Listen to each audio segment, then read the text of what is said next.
Alors, dans cette vidéo, on va apprendre à passer d'une représentation à une autre. Alors, ça veut dire quoi, passer d'une représentation à une autre? Eh bien, vous savez qu'un plan peut vous être donné sous forme d'une équation cartésienne ou d'une représentation paramétrique. Donc, il faut savoir passer de l'un à l'autre. Et une droite peut vous être donnée comme système de deux équations cartésiennes. Donc, soit c'est donné sous forme de système, soit on définit la droite comme intersection de deux plans et on a pour chaque plan une équation cartésienne. Donc, du coup, ça fait un système de deux équations cartésiennes. Mais le système n'est pas directement donné, c'est à vous de l'écrire, mais on a directement un système. Et donc ça, c'est une possibilité. Une autre possibilité, c'est la représentation paramétrique. Alors là, dans les sujets de bac, on ne vous demande pas de savoir faire le passage dans les deux sens. Systématiquement, ce qui est demandé, c'est le passage du système de deux équations cartésiennes à la représentation paramétrique. Dans l'autre sens, c'est jamais tombé. Voilà, donc on va étudier ces trois cas. Alors, premier de nos trois cas, passage d'un plan cartésien à un plan paramétrique. Alors, j'ai choisi Pondichéry, avril 2013, exercice 2, question 1. C'était un QCM sans justification. Donc, on partait d'un plan P d'équation cartésienne x moins 2y plus 3z plus 5 égale 0. On demandait en question 1 une représentation paramétrique du plan P et il y avait 4 choix possibles. Voilà. Alors, première remarque. D'abord, j'ai barré le choix A. Pourquoi? Eh bien, ça n'est pas la représentation paramétrique d'un plan. Il n'y a qu'un paramètre, c'est la représentation paramétrique d'une droite. Voilà. Alors, dans la représentation paramétrique d'un plan, vous avez obligatoirement deux paramètres. Les deux paramètres n'apparaissent pas forcément dans chacune des équations x, y, z. Par exemple, ici, en z, il n'y a que du t, il n'y a pas de t'. Mais ça, c'est quand même bien l'équation paramétrique d'un plan. Ça aussi, et ça aussi. Maintenant, parmi ces trois plans, l'un d'entre eux, et un seul de ces trois plans, est le plan P. Les autres sont deux autres plans. Bon, voilà. Mais il faut bien que dans une équation, dans une représentation paramétrique de plan, le paramètre T doit apparaître au moins une fois, donc soit dans X, soit dans Y, soit dans Z, et T' doit apparaître au moins une fois, soit dans X, soit dans Y, soit dans Z. Donc ici, T' n'apparaît dans aucun des... ni dans X, ni dans Y, ni dans Z, c'est pas un plan. Bon, donc ça c'était la première remarque. Deuxième remarque, quand on vous demande de passer d'une équation cartésienne de plan à une représentation paramétrique de plan, systématiquement, soit on vous donne la réponse, soit on vous donne à choisir parmi plusieurs réponses, si c'est un QCM. Donc voilà. Donc ici c'est un QCM, vous avez le choix entre trois réponses. Si c'est pas un QCM, on vous dira montrer que une représentation paramétrique du plan P est donnée par, et puis il n'y en aura qu'une, donc x égale machin, y égale bidule, z égale bidule. Donc ici, comme c'est ça la bonne réponse, donc je peux vous dire à l'avance, ça n'a pas d'importance, comme c'est ça la bonne réponse, on vous donnera que celui-là. Bon. Mais voilà, j'ai jamais vu dans les sujets de bac trouver une représentation paramétrique du plan et puis on ne vous dit pas ce que vous devez trouver. Bon, ça n'arrive pas. Donc, voilà. Donc, maintenant, on rentre dans le vif du sujet. Parmi les trois, laquelle est la bonne et puis quelle est la démarche pour prouver que c'est celle-ci ou pas celle-là. Bon. Alors ici, c'était un QCM sans justification. Donc, si vous voulez, au niveau de la rédaction, on ne va pas être trop regardant. Enfin, sur votre copie, vous mettez juste le résultat. Mais là, je vais quand même essayer de détailler un petit peu pour que, si ce soit un QCM avec justification, vous puissiez justifier. Alors, donc, la première chose à faire, c'est d'extraire les éléments. Alors, ici, on a un point A, et pour avoir le point A, je prends les nombres tout seuls. Donc, ici, le nombre tout seul, il n'y en a pas, donc c'est 0. Ici, le nombre tout seul, c'est 1. Et pour Z, le nombre tout seul, c'est moins 1. Voilà. Et donc, ce point-là appartient, alors je vais les nommer, les plans, on va y avoir P1, P2, P3. Voilà. Ici, c'est pas la peine, c'est même pas un plan, donc on ne lui donne pas de nom, c'est pas le nom. Ok. Alors, donc, le point A de coordonnées 0, 1, moins 1 appartient à P1. Et puis, il y a également, donc j'ai extrait le point, voilà, en prenant les nombres tout seul, ça fait un point du plan. Et maintenant, j'extrais les vecteurs. Donc, vous savez que quand on vous donne la représentation paramétrique d'un plan, mettons que ce soit ce plan-là, eh bien, vous pouvez extraire deux vecteurs. Vous prenez les nombres devant t et les nombres devant t', ça vous donne les coordonnées de deux vecteurs qui sont dans le plan. Donc, ça peut être, si c'est ce plan-là, ça peut être ces deux vecteurs-là, ça peut être ces deux vecteurs-là, ou ces deux-là, peu importe, mais c'est deux vecteurs du plan. Alors, donc voilà, donc je vais les extraire, je vais les appeler U1, U2. Et puis, je leur donnerai un autre nom pour les P2 et P3. Donc, U1, je prends les nombres devant T. 1, moins 1, moins 1. Hein, puisque T, c'est 1 fois T, moins T, c'est moins 1 fois T. Donc, là, U2, les nombres devant T'. Alors, là, c'est 2, là, c'est 1, là, il n'y a pas de T', donc 0. 2, 1, 0. Parfait. Ensuite, je fais le même travail avec le plan P2. Donc, je vais appeler B le point, donc en prenant les nombres tout seuls. Ici, il n'y a pas de nombre tout seul, donc c'est 0. Là, le nombre tout seul, c'est 1, et là, c'est 1. Donc 0, 1, 1. Il appartient à P2. Ensuite, les vecteurs, je vais les appeler V1 et V2. V1, les nombres devant T, 1, moins 1, moins 1. Et V2, les nombres devant T', 1, moins 2, moins 3. Parfait. Alors, pour le plan P3, donc le point C, les nombres tout seuls, 1, 1, moins 1. Et les vecteurs W1. Alors les nombres devant T, 2, moins 2, là il n'y a pas de T, donc 0. 2, moins 2, 0. Et W2, les nombres devant T', 1, 2, moins 1. Voilà. Bon, c'était un petit peu long, mais j'ai extrait tous mes éléments, enfin pour les représentations paramétriques. Alors, comment commencer? Eh bien, on peut peut-être commencer par les points. Bon, on peut aussi commencer par les vecteurs, mais disons que là, la chose la plus simple, c'est de regarder si le point appartient au plan. Je veux dire par là que si la bonne réponse est la réponse B, ça veut dire qu'à ce moment-là, ce plan P1 et le plan P, c'est les mêmes plans. Et puisque ce point A, il appartient à P1, si c'est les mêmes plans, à ce moment-là, il appartient à P. Et ça, je peux le voir tout de suite. Je remplace x, y, z par les coordonnées de A, 0, 1, moins 1 là-dedans. Je calcule. Si je trouve 0, c'est que A appartient à P. Si je ne trouve pas 0, c'est que A n'appartient pas à P. Mais à ce moment-là, puisqu'il appartient à P1, ça veut dire que P et P1 ne sont pas les mêmes plans. Et à ce moment-là, je barre ici. Donc je fais mon calcul. J'espère ne pas trouver 0 parce que comme ça, je peux barrer le plan P1. Bon, je vous ai dit tout à l'heure que en fait, la bonne réponse, c'est P1. Donc, on va trouver 0. Enfin, on va jouer le jeu, donc je calcule.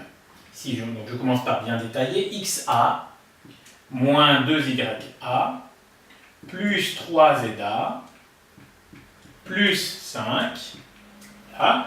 Donc je remplace XA, c'est 0, YA, c'est 1, ZA, c'est moins 1. Donc 0, moins 2YA, ça fait moins 2 fois 1, donc moins 2, plus 3ZA, donc 3 fois moins 1, moins 3. Plus 5. Donc, moins 2, moins 3, moins 5, plus 5, ça fait 0. Donc, le point A, il appartient à P. Ah, dommage. Donc, ça peut être... là, je me dis que P1 peut être la bonne réponse. Donc, maintenant, je fais la même chose avec P2. Alors, donc, pour P2, le point B, c'est 0, 1, 1. Donc, là, je vais moins détailler hein, pour les deux autres plans. Alors, donc je fais 0 fois, x vaut 0, donc ça fait 0, 0 fois 1, enfin voilà. Donc là, en remplaçant x par 0, j'ai 0. Ensuite, remplaçant y par 1, ça fait moins 2 fois 1, donc moins 2. Je remplace z par 1, donc ça fait plus 3, plus 5. Et là, moins 2 plus 3, ça fait 1, plus 5, ça fait 6. Je ne trouve pas 0. Donc, B n'appartient pas à P. Donc, du coup, qu'est-ce que je peux affirmer? Que P différent de P2. Puisque B, il est dans P2, mais il n'est pas dans P. Du coup, je peux barrer la réponse correspondante, qui est la C, c'est pas lui. Voilà. Alors maintenant, je fais avec le point C. Donc, je calcule x moins 2y plus 3z plus 5 en remplaçant x par 1, y par 1, z par moins 1. Donc, x, ça vaudra 1. Moins 2y, moins 2 fois 1, donc moins 2. Plus 3z, donc plus 3 fois moins 1, donc ça fait moins 3. Plus 5. Donc, là, ça fait moins 5. Là, ça fait 0. Donc, au total, ça fait 1. Voilà, donc C n'appartient pas à P, donc P différent de P3. Donc, arrivé à ce stade, je peux conclure sur ma copie. Question 1, réponse donc B, voilà. Et là, ça termine notre travail. Mais on va quand même aller un petit peu plus loin, je vous explique pourquoi. Eh bien, c'est que d'une part, ils auraient pu être un peu plus méchants, c'est-à-dire, mettons, B, il appartient aussi au plan, là on a trouvé 0, et mettons que C, il appartient aussi au plan, on a trouvé 0. Et du coup, là, on est obligé de raisonner sur les vecteurs. Donc, on va quand même voir ce qu'il faut faire dans cette situation. D'autant que, bon, bah là, c'était un QCM, mais parfois, ça n'est pas sous la forme d'un QCM, et c'est énoncé de la forme suivante. Donc, soit P, le plan d'équation cartésienne, x moins 2y plus 3z plus 5 égale 0, montrer qu'une représentation paramétrique du plan P est donnée par, et on vous donne ça. Donc là, ça ne suffit évidemment pas de montrer que le point A qu'on obtient en prenant les nombres tout seul, il est dans P et dans P1. Il faut le faire, mais ça n'est pas suffisant. Une fois qu'on a fait ce travail-là, il faut compléter. Il faut compléter avec les vecteurs. Donc, une fois qu'on a regardé le point, on regarde les vecteurs. Alors ça veut dire quoi, regarder les vecteurs? Bon, eh bien, donc c'est toujours pareil. On commence par extraire, donc pour le plan P, le vecteur normal. Donc là, je l'ai extrait, j'ai pris le nombre devant x, le nombre devant y, le nombre devant z. Donc devant x, ben, x c'est pareil que 1 fois x, donc c'est 1. Devant y, c'est moins 2, et devant z, c'est 3. Donc le vecteur normal du plan P, c'est le vecteur n de coordonnées 1, moins 2 et 3. Donc ça, très bien. Et alors, maintenant, la question est la suivante. Voyons, j'ai mon vecteur normal, j'ai mes vecteurs U1 et U2. Qu'est-ce que je fais avec ces vecteurs? Et comment je prouve que le plan P et le plan P1 sont égaux? Bon. Eh bien, regardez, hein, visualisez. Donc, vous avez deux plans. Vous ne savez pas comment ils sont, s'ils sont parallèles, confondus. Enfin, donc d'accord. Là, on sait qu'ils sont confondus. Bon. Mais c'est le contexte qui nous le dit. Donc, mais sinon, la seule chose qu'on sait, c'est que le point A, il appartient à la fois à P et à P1. Parce que ça, on l'a vérifié. Donc, on sait déjà qu'ils ont un point commun. Donc, soit ils sont confondus, soit ils sont séquents. Voilà. Là, je veux montrer qu'ils sont confondus. Donc, à ce moment-là, qu'est-ce que je fais avec les vecteurs? Eh bien, les vecteurs vont m'aider à prouver que les plans sont parallèles. Alors, comment ça? Eh bien, regardez, j'ai un plan dont je connais le vecteur normal, et j'ai un autre plan dont je connais deux vecteurs U1 et U2 qui sont dans le plan. Eh bien, regardez bien ces deux vecteurs et regardez bien ce vecteur. Et vous voyez que si les plans sont parallèles, ces deux vecteurs-là par rapport à celui-là, eh bien, ils sont comment? Orthogonaux, c'est-à-dire le vecteur normal est à la fois orthogonal à U1 et à U2. Donc ça, si vous voulez, c'est un point de cours qu'il faut que vous connaissiez. Alors, je vais vous le mettre ici. Alors, deux plans. Donc là, on va mettre P et P1, on va garder nos notations, P et P1.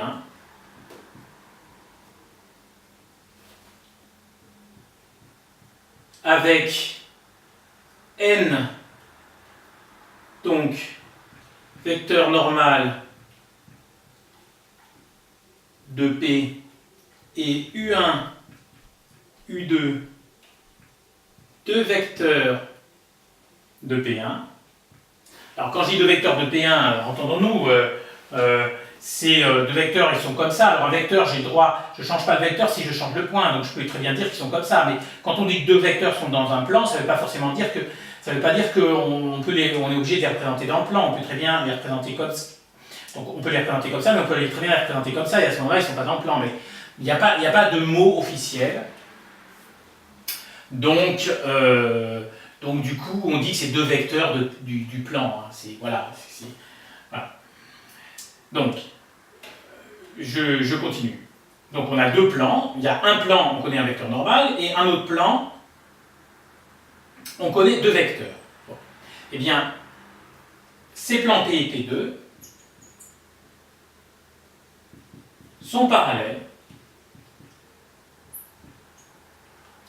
si et seulement si n est orthogonal à la fois à U1 et à U2, ce que je peux écrire comme n scalaire U1 égale 0 et n scalaire U2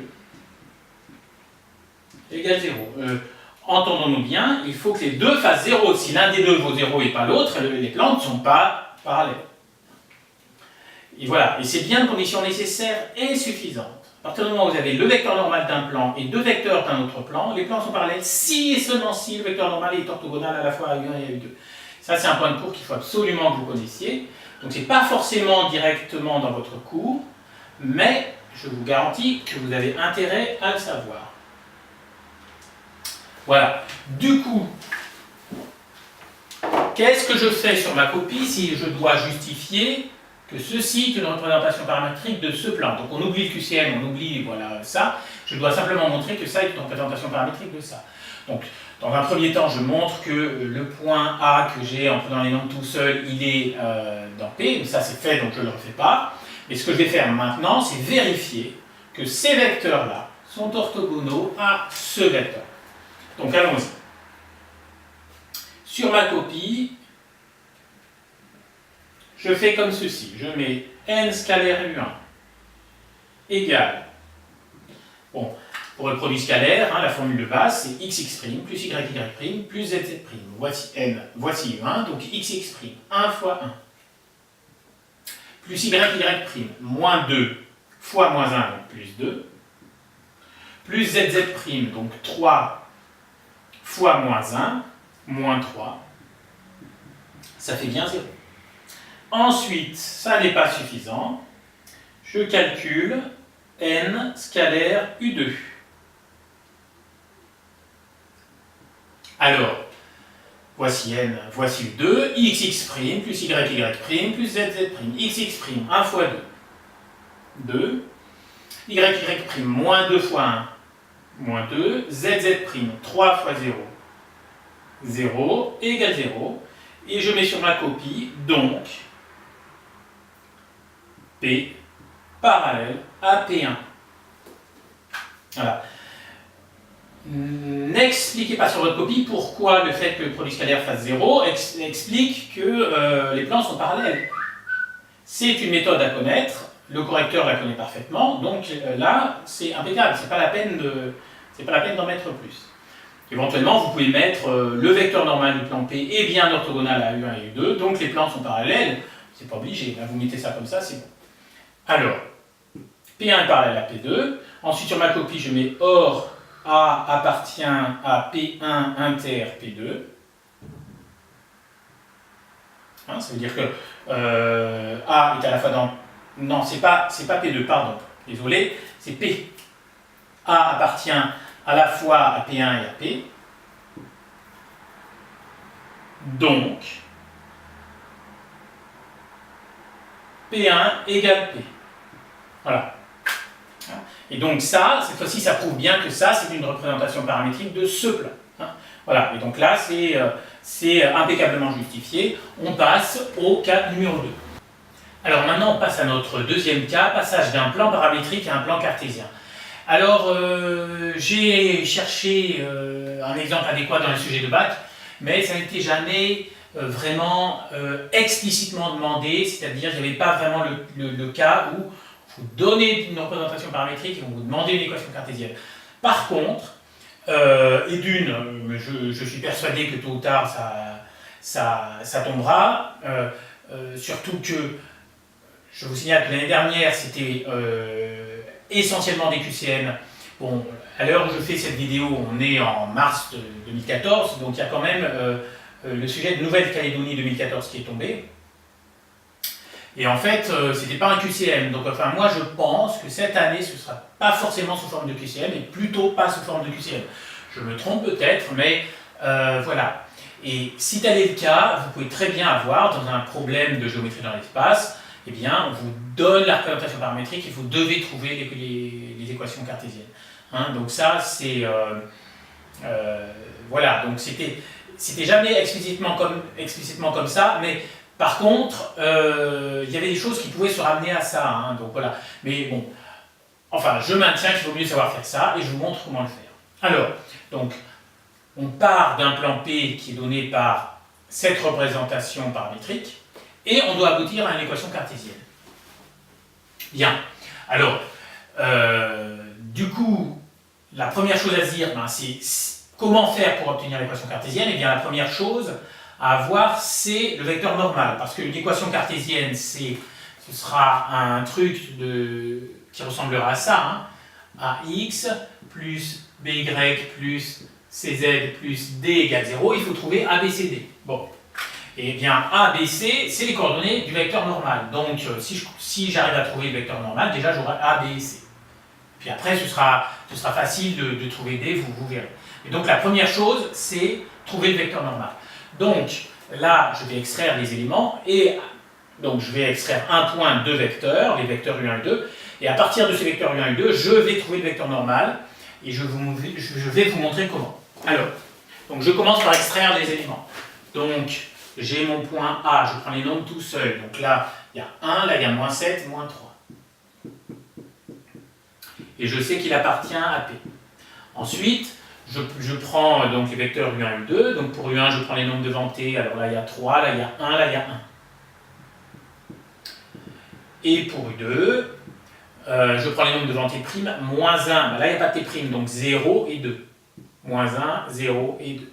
Donc ça, c'est deux vecteurs qui sont dans le plan P, donc c'est-à-dire, imaginons que le plan P ce soit à ma main, les deux vecteurs U1 et U2 sont comme ça. Bon, très bien. Alors maintenant, le vecteur normal, eh bien, regardez, j'ai mon plan, j'ai mes deux vecteurs, le vecteur normal il est comme ça, donc il est orthogonal à la fois à U1 et à U2, donc on a vu ça dans le premier cas avec le point de cours, hein, je vous ai bien dit, le vecteur normal est orthogonal à U1 et U2 si et seulement si les plans sont parallèles. Bon, bah, là, c'est les mêmes plans. Donc, effectivement, le vecteur normal sera bien orthogonal à U1 et U2. Donc, c'est ça que je vais utiliser pour trouver le vecteur normal. Donc, pour trouver n,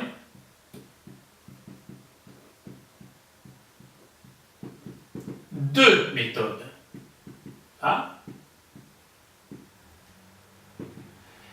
Alors, il y a la méthode scolaire et la méthode ultra rapide. Je vais vous expliquer les deux. Donc, moi, je suis partisan pour la méthode ultra rapide, parce que j'aime pas les calculs longs et pénibles, mais je vais vous faire la méthode scolaire, parce que c'est celle-là que votre prof va vous montrer en classe. Donc, on commence par la méthode scolaire. Alors, allons-y.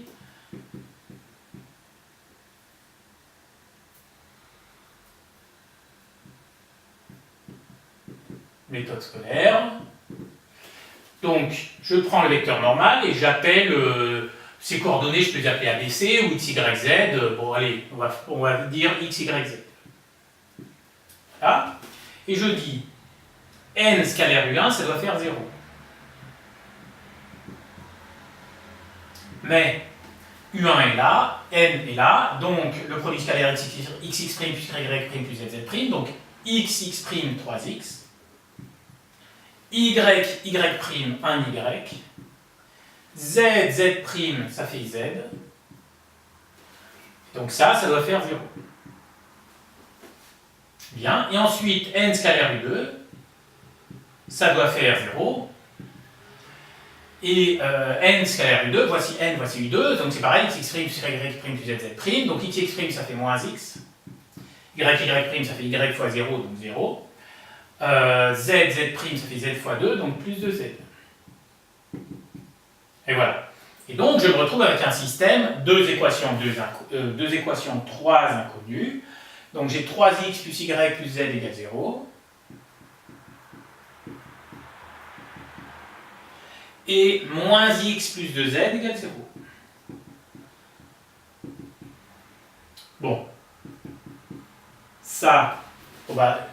Cette équation est un peu pénible parce qu'elle fait intervenir x, y, z. Celle-là, elle est très bien parce que ça me dit x égale 2z. Du coup, je remplace là-dedans. Donc, je remplace x par 2z. 3 fois 2z, ça fait 6z. 6z plus z, 7z. Donc, 7z plus y égale 0.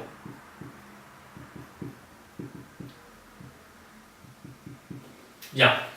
Mais ça 7z plus y égale 0, ça veut dire qu'en fait, y, c'est égal à moins 7z. Et donc x, c'est égal à 2z. Ok? Donc, alors par contre, là je me dis, bah, je suis coincé, je ne peux pas aller plus loin. Oui, non mais d'accord. Mais en fait, c'est normal. Pourquoi? Parce que le vecteur normal, il n'y en a pas qu'un, il y en a une infinité. D'accord? Donc x, y et z, ben, ils ne sont pas uniques. Donc du coup, en fait, je choisis z. Donc là, par exemple, je vais prendre z égale 1. Et je calcule le x et le y qui vont avec. Donc, en fait, pour trouver le vecteur normal, je ne suis pas censé résoudre totalement mon système, je suis simplement censé trouver une solution. C'est-à-dire un triplet x, y, z, ou trois nombres x, y, z, si le mot triplet vous effraie, mais voilà, je suis simplement censé trouver trois nombres x, y, z qui vérifient ça et ça. Alors par contre, 0, 0, 0, il faut éviter, parce que le vecteur nul, il est bien normal au plan, mais on veut un vecteur non nul. Donc c'est pour ça qu'on choisit z comme on veut, mais on ne prend pas 0 quand même, parce que si je prends z égale 0, je vais avoir x égale 0, y égale 0. Donc voilà. Donc je vais, par exemple, z égale 1, et à ce moment-là, ça fait x égale 2 fois 1, donc 2, et y égale moins 7z, donc moins 7 fois 1, moins 7. Et donc, j'ai mon vecteur normal, parfait. Hein. Donc, le vecteur normal que j'ai trouvé a pour coordonnées 2, moins 7, 1. Et j'ai mon vecteur normal. Bon, ça, c'était la méthode scolaire. Vous allez voir, maintenant, la méthode qui déchire, méthode rapide. C'est le produit vectoriel. Alors c'est plus au programme. Bon, moi quand j'ai passé mon bac S, ça date, hein, c'était en 89, eh bien le produit vectoriel était tout à fait au programme, on l'utilisait en maths et en physique, et pour ça c'est très rapide. Alors en fait le produit vectoriel, ça part de deux vecteurs, et à partir de deux vecteurs ça vous en fabrique un autre qui est orthogonal aux deux autres. Bah, là justement, ça tombe bien, c'est pile poil adapté à notre problématique. On a deux vecteurs U1 et U2, on veut un vecteur qui soit orthogonal aux deux à la fois. Eh bien, le produit vectoriel convient tout à fait. Donc la méthode rapide, c'est de dire simplement U1 vectoriel U2, qu'on note comme ça avec une espèce de chapeau comme une puissance sur la calculatrice, mais voilà. Alors, je vous montre comment il se calcule. Alors, U1, c'est 3, 1, 1. U2, c'est moins 1, 0, 2, égale, bon, eh bien, donc vous mettez vos deux vecteurs comme ça. Et là, vous allez calculer les coordonnées du produit vectoriel. Donc le nom ne doit pas vous effrayer, c'est juste, voilà, on met les nombres comme ça, et puis on calcule trois nouveaux nombres. Je vous montre comment il faut les calculer, et puis c'est tout. Que ça s'appelle produit vectoriel ou schmidlik, on s'en moque. Hein. Bon, alors, pour calculer donc je vais calculer x, y, z. Pour calculer le nombre qui est là, je barre ici. Donc je vais le faire avec une autre couleur. Donc je vais le faire en noir. Et je fais ça fois ça, moins ça fois ça. Donc ça fois ça, 2. Moins ça fois ça, 0. Donc 2 moins 0. Pour le y, c'est pareil, mais alors, par contre, bon, il tombera pas plus bas, c'est pareil, mais par contre, il y a un petit piège, c'est qu'on barre la ligne du milieu, on fait ça fois ça, moins ça fois ça, mais par contre, on change le signe. 3 fois 2, 6. Donc, comme on change le signe, je mets un moins, voilà. 3 fois 2, 6. Ensuite, moins 1 fois moins 1. Alors 1 fois moins 1, moins 1, et comme il y a un moins, ça fait plus 1. Voilà. Et pour les z, donc je barre ça, je fais ça fois ça, moins ça fois ça. 3 fois 0, 0. Moins 1 fois moins 1, donc 1 fois moins 1, moins 1, ça fait plus 1. Et ben voilà, ça fait 2. Alors si c'est un 7, moins 7. Et 0 plus 1, 1. 2 moins 7, 1. Eh ben, j'ai exactement le même. Enfin, sinon j'aurais pu obtenir peut-être 2 fois le même, ou moins 3 fois le même. Mais en tout cas, voilà, j'obtiens un vecteur normal qui est parfait. 2, moins 7 et 1. Donc vous voyez que plutôt que de résoudre un système un peu pénible, la méthode rapide, c'est impeccable. Hein. Alors, donc maintenant, on termine l'exercice. Donc, je résume. On a une représentation paramétrique d'un plan. On a trouvé que le point A de coordonnées 1, moins 7, moins 3 appartenait au plan et que ce vecteur, le vecteur de coordonnées 2, moins 7 et 1, est le vecteur normal. Donc, il reste quand même à trouver l'équation cartésienne du plan. Donc, on peut dire que, voilà, le plan P admet une équation cartésienne, donc du type AX plus BY plus CZ plus D égale 0. Et comme on connaît le vecteur normal, eh bien on connaît A, B, C. Donc je remplace A par 2, B par moins 7, C par 1. Donc ça nous fait 2x moins 7y plus Z plus D égale 0. Et pour trouver D, j'utilise le point A. Hein, puisque A, il appartient au plan, ça veut dire que si je remplace x, y, z par les coordonnées qui sont là, l'égalité doivent être vérifiées. Hein. Donc, je peux mettre ça comme ça sur ma copie. A appartient à P, donc 2xa moins 7ya plus za plus d égale 0. Ensuite, je remplace. Alors, xa c'est 1, donc 2 fois 1, 2. Moins 7ya, ça fait moins 7 fois moins 7, donc plus 49. Plus za, donc ça fait plus moins 3. Plus d égale 0. Voilà. Alors ensuite, 49 moins 3, 46. 46 plus 2, 48. 48 plus d égale 0. Et donc, je trouve d égale moins 48. Donc l'équation du plan P, c'est finalement, donc je la recopie en plaçant d par moins 48, donc ça fait 2x moins 7y plus z moins 48 égale 0. Voilà. Et j'ai enfin l'équation de mon plan. Alors, troisième cas et dernier cas, passage d'une droite cartésienne à une droite paramétrique. Alors, qu'est-ce que j'appelle une droite cartésienne? Eh bien, c'est une droite donnée par un système de deux équations cartésiennes. Et donc, une droite paramétrique, c'est une droite qui est donnée par une représentation paramétrique. Alors, pour illustrer ça, j'ai choisi Nouvelle-Calédonie, mars 2014, exercice 4, question 4b. Alors, c'était quoi la question 4b? Eh bien, on avait deux plans P1 et P2. P1, son équation cartésienne n'était pas donnée, mais on devait la trouver dans la question 2. Hein, la question 2, c'était déterminer une équation cartésienne du plan médiateur P1 du segment AB. Et en fait, on devait trouver ça comme équation cartésienne. Et du coup, pour la question 4, on partait de là. Voilà. Et donc voilà, ça c'est pour P1. Pour P2, eh bien, dans l'énoncé, question 3, c'était écrit, soit P2, le plan d'équation cartésienne, 3y moins z moins 4 égale 0. Donc voilà, donc pour P2, on a une équation cartésienne. Et donc la question 4a, une fois qu'on a ça et ça, c'était démontrer que les plans P1 et P2 sont séquents. Et 4b, montrer que leur intersection est une droite delta, donc une représentation paramétrique, et ceci. Donc voilà. Donc, du coup, si je résume, en fait, on a l'équation cartésienne de P1 et l'équation cartésienne de P2, et on doit trouver une représentation paramétrique de leur intersection. Alors, comment faire? Eh bien, d'abord, il faut savoir que l'intersection de deux objets, que ce soit deux plans, deux droites, etc., je prends les équations du premier objet, les équations du deuxième objet, je les réunis dans un gros système, et ça me fait des équations pour leur intersection. C'est-à-dire que, en fait, M de coordonnées x, y, z appartient à P1 inter P2, qui en fait est ma droite delta. C'est équivalent à dire que j'ai à la fois ça et ça. Donc x moins 1 égale 0 et 3y moins z moins 4 égale 0. Du coup, j'ai bien mon système de deux équations cartésiennes et maintenant je dois faire le passage de ça à ça.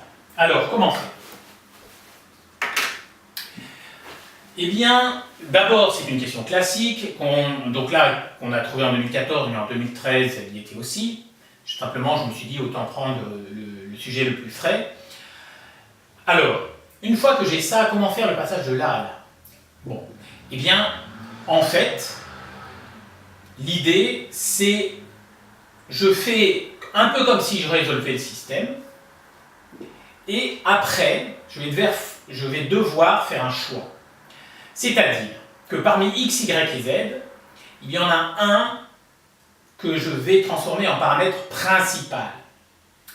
Et du coup, ça va devenir t. Donc, mais je vous explique en le faisant. Donc, si je devais résoudre ce système. Bon, alors, parmi ces deux équations, celle-là elle est beaucoup plus intéressante parce qu'elle me donne x directement. Donc j'ai x égale 1. Voilà.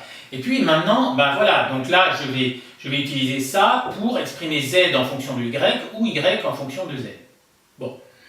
Alors, d'abord, il vaut mieux exprimer z en fonction de y, parce que pour exprimer z, en fait, moins z, je passe de l'autre côté, ça fait z, et donc ça fera 3y moins 4.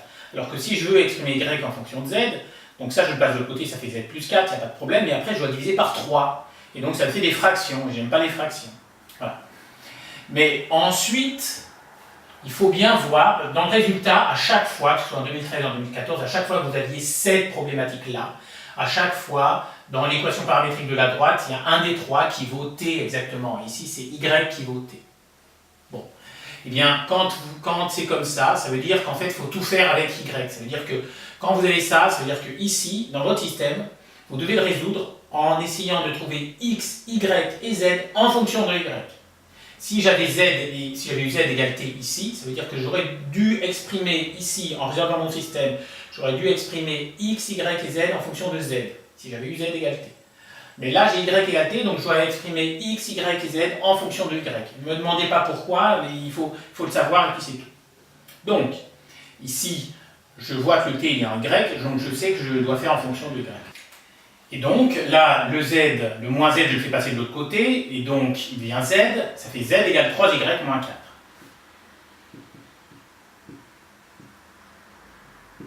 Voilà.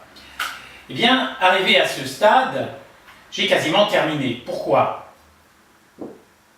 Eh bien, donc, je ne peux pas aller plus loin. Ensuite, donc, si je dois, j'arriverai jamais à calculer y.